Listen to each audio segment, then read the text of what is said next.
The fact that I was having a stroke, it never really crossed my mind because I was 28 years old. I was about 16. My first symptom was basically just feeling dizzy, and then I started passing out.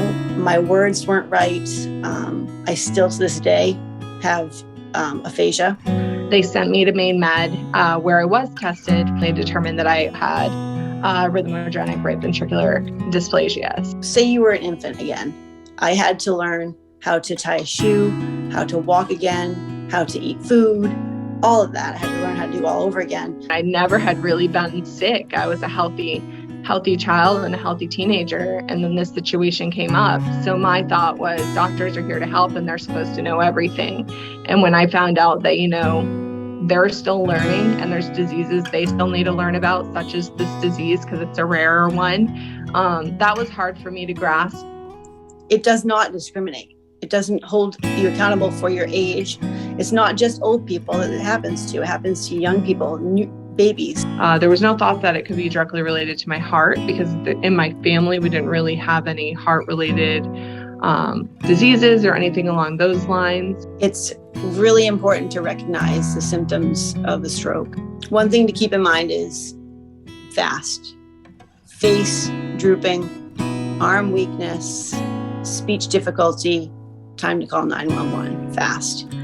If you react quickly enough, you'll be able to get the clot busting shot, which will help the restrictions that you'll have in the long run. So an ICD stands for an implanted cardiac device. The one that I have, it monitors my heart.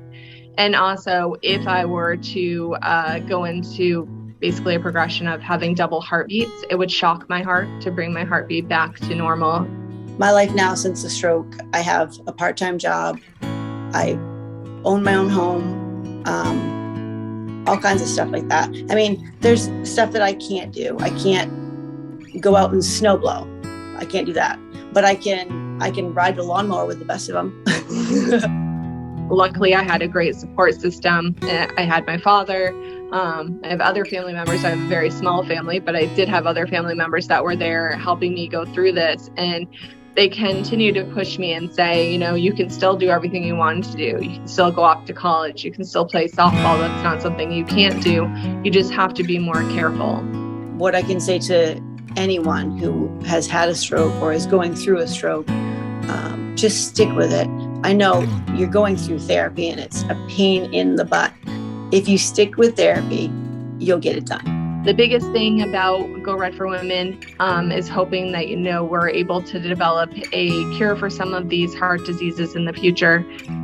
And that's the biggest thing that I think is being pushed for, but also just having that community of other women, people to kind of reach out to and speak to as well.